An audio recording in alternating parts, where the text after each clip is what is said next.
2018 é ano de eleição e está todo mundo aí ligado com essa história do Lula, é candidato, não é candidato, teve prova, não teve prova, quem vai ser o candidato se o Lula não for, o Lula transfere voto.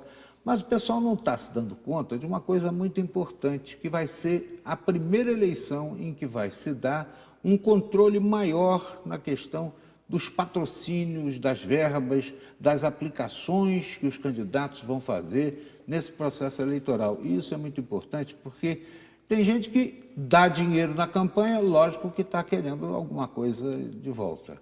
E tem gente que aplica na campanha recursos próprios, mas também querendo pegar o dinheiro de volta.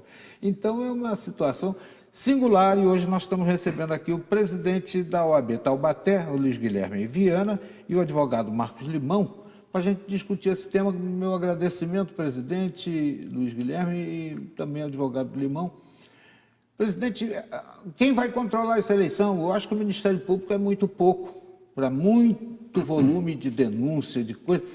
A OAB vai prestar um apoio nesse momento à cidadania e com relação ao processo eleitoral? Obrigado pelo convite. A OAB ela deve prestar um papel de apoio para a democracia, para o Estado de Direito, ainda mais num momento em que o processo eleitoral passa por questões políticas, por questões de movimentos sociais importantes.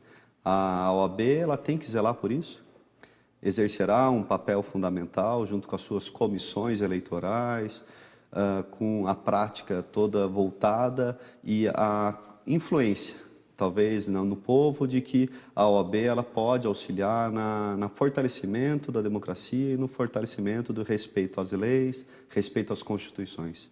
Dos conselhos de classe, a OAB é aquela que tem o dever de fiscalizar as instituições. Por isso, o papel dela é muito importante e o papel do presidente Luiz Guilherme muito importante também pela sua militância, pela sua participação.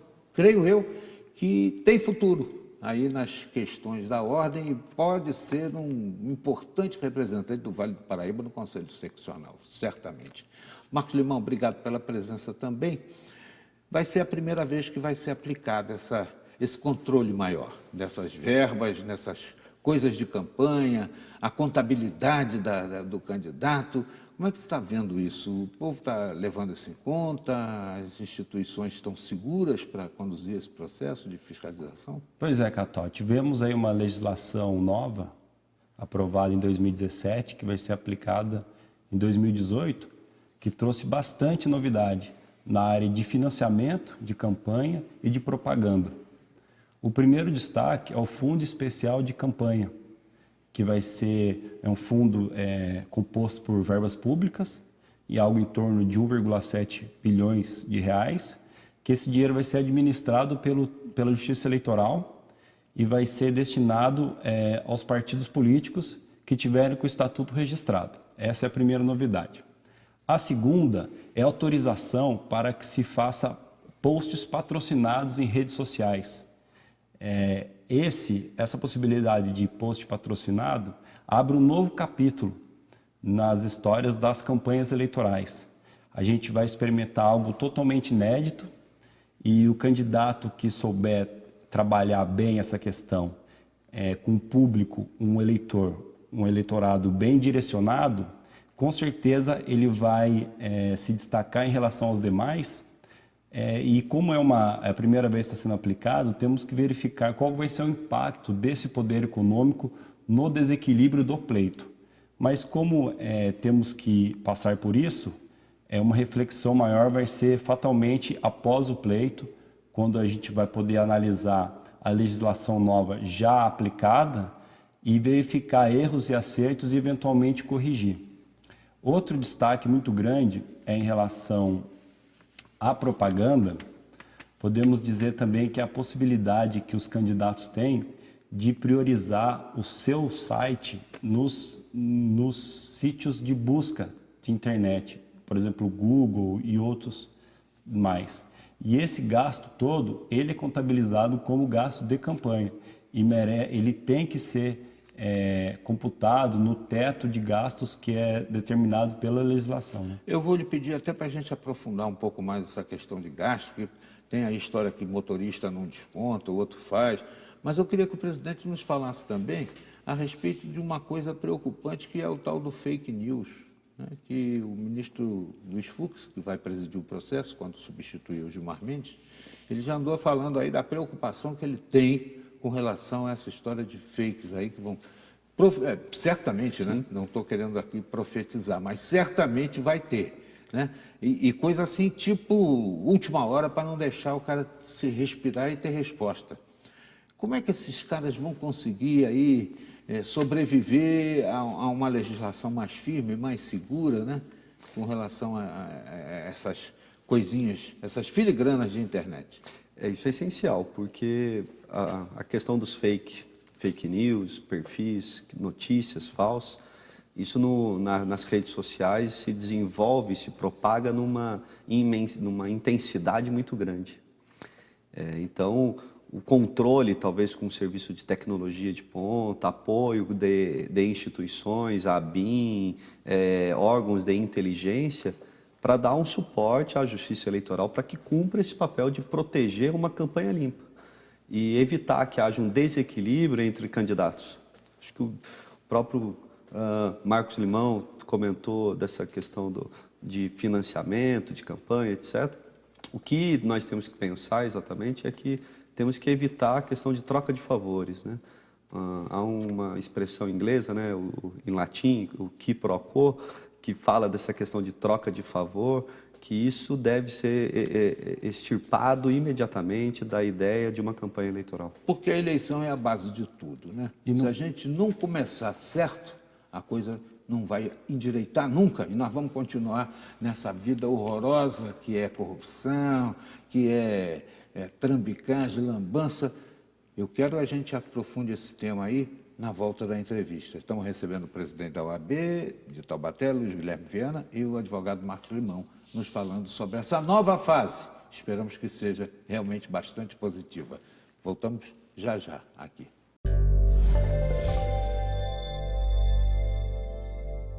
Eleição é a base de tudo. Foi a questão que eu deixei no ar aqui antes da ida para o intervalo. Nós estamos recebendo o presidente da OAB de Taubaté, Luiz Guilherme Viana. Certamente, anota esse nome, hein? Vai dar muita coisa boa no trabalho dele lá na capital, em São Paulo, quando ele estiver no Conselho Seccional. Eu tenho certeza que vai estar, estou profetizando. Marcos Limão, e essa história de fake news, nós não esgotamos ainda o tema. Essa questão de notícias falsas e processo eleitoral, eu quero aqui fazer um elogio ao Tribunal Superior Eleitoral, porque ele está se antecipando a esse fenômeno que foi visto nas eleições dos Estados Unidos e da França, principalmente, que... Você diz o ministro Luiz Fux, que já está preocupado. Ainda nem tomou posse, mas já está preocupado. Isso. E aí, pela essa experiência que aconteceu nesses dois países, a Justiça Eleitoral instituiu um conselho consultivo com a presença da Polícia Federal, da ABIN, do Ministério Público, do Exército e membros da sociedade civil da área de legislação de marco civil de internet, para poder prevenir a ocorrência desse tipo de ação. Porque se a gente for dimensionar, nós temos 145 milhões de eleitores no país e 120 milhões de usuários de Facebook. Então, qualquer ação nesse sentido, ela é muito relevante. Se 10% das pessoas, dos usuários do Facebook, forem atingidos pelas fake news, já é uma imensidão aí de 12 milhões de votos. Se pegar a campanha de segundo turno da Dilma e do Aécio, a diferença de voto entre eles foi de 3,5 milhões. Então, é muito relevante, é uma coisa que interfere na decisão que está sendo proferida ali nas urnas. E você vê que tem uns caras que são artistas, né? Eles pegam papel timbrado da FAO, de não sei o quê, e inserem ali um dado completamente diferente da realidade, deturpam tudo e isso arrasa com o candidato, né? Vamos pegar campanhas bem antigas aí, que não tinha computador, não tinha nada disso, né? O brigadeiro Eduardo Gomes perdeu uma eleição porque disseram que ele chamou o operariado de marmiteiro. E ficou um negócio no ar parecendo que era lambança, que era marmiteiro, que era o cara metia a mão. Aí perdeu a eleição. E estava com a eleição ganha. E essa questão de boato, de panfletos apócrifos, não é novidade no processo eleitoral brasileiro.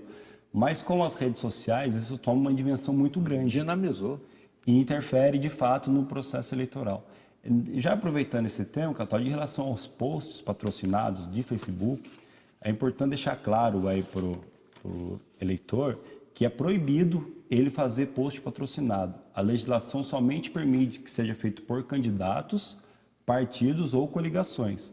Então, você que é eleitor, que se interessa por simpatiza com algum candidato, não pode fazer post patrocinado com conteúdo eleitoral. Se você fizer isso, está sujeito à sanção da Justiça Eleitoral. E se não tiver patrocínio, for por amor, né? Por amor, pode fazer. Pode fazer. Pode fazer. E a legislação nova, ela tipificou o crime de guerrilha virtual, porque as campanhas elas estão montando times para difamar o adversário. Isso aí está previsto, pena de detenção e multa na legislação nova que vai ser aplicada esse ano. Loucura, né? Eu soube, presidente Luiz Guilherme, que em Taubaté estão pensando em criar um tributo de imposto sobre serviço dessas pessoas que fazem essas páginas, essas montagens. Isso vai funcionar nessa eleição, será? Vai dar tempo? É uma matéria que tem que ter... Eu acho que tem que ter anualidade, né? Tem que ter um espaço. A parte tributária, talvez, aí precise verificar com mais calma, mas certamente eu não acredito que talvez já possa ser exigido neste momento, né, para esta eleição que teremos agora em 2018. E seria constitucional o município legislar em cima de matéria eleitoral ou que tem influência na matéria eleitoral, Marcelo? Sem dúvida é inconstitucional, né? Isso aí é pertinente ao Congresso Nacional tratar dessa matéria, né? E em relação à lei nova, eleitoral nova, ela traz uma novidade muito grande também, Cataldi, em relação aos financiamentos coletivos, os tal dos crowdfunding na internet.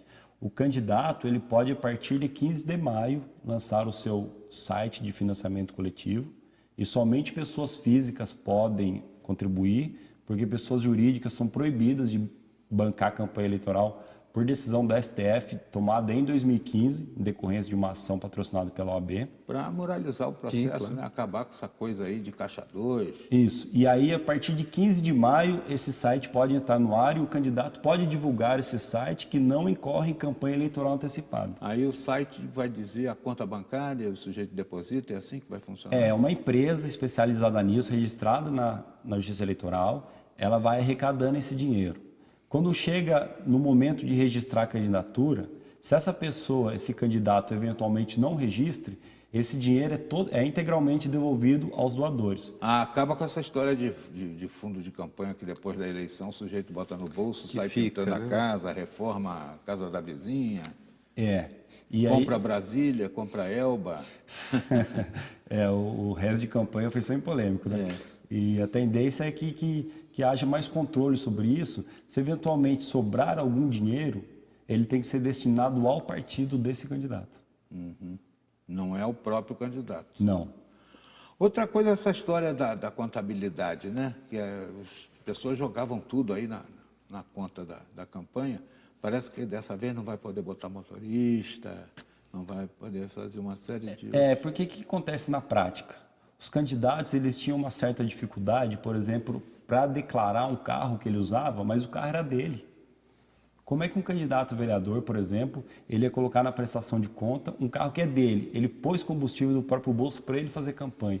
Então, acabava jogando esses candidatos na ilegalidade, na informalidade, por dificuldade de prestar contas do oficial. E aí a legislação trouxe essa novidade de que não são considerados gastos eleitorais, portanto, não precisam prestar contas, gastos com manutenção do automóvel, combustível, hospedagem e alimentação, quando forem de natureza pessoal do candidato. Bem como não são considerados gastos eleitorais a remuneração, a alimentação e gastos com o motorista desse carro. E também uma coisa nova que a lei traz é a possibilidade de se usar até 3 linhas telefônicas em nome do candidato enquanto pessoa física. Você pode utilizar que também não é considerado gasto eleitoral e automaticamente, consequentemente, não precisa entrar na prestação de contas. Ou seja, facilitou um pouco a vida dos candidatos, né? E deve ter complicado um pouco a vida do contador. De certo. Presidente Luiz Guilherme, dá para acreditar que dessa vez vamos ou... Esperamos. A esperança tem que ter na eleição. O processo eleitoral é exatamente para que haja uma vitória em prol da melhora para todo mundo, do bem-estar, do bem comum. Então eu espero que as eleições sejam melhores do que as anteriores, que o povo vote de uma forma consciente, escolha de forma racional os seus candidatos, e compete a nós, a OAB, aos juristas, à imprensa, à comunicação, zelar para que isso se desenvolva da melhor forma possível. E se você tiver alguma coisa a denunciar, pode procurar a OAB, pode procurar o Ministério Público e pode fazer sua reclamação diretamente também na Justiça Eleitoral, que é de uma agilidade, não tem interrupção de prazo para eles, é realmente uma justiça bem célere. Obrigado pela presença mais uma vez e vamos torcer para que o Brasil vá para frente, né? Porque a eleição é a base de tudo.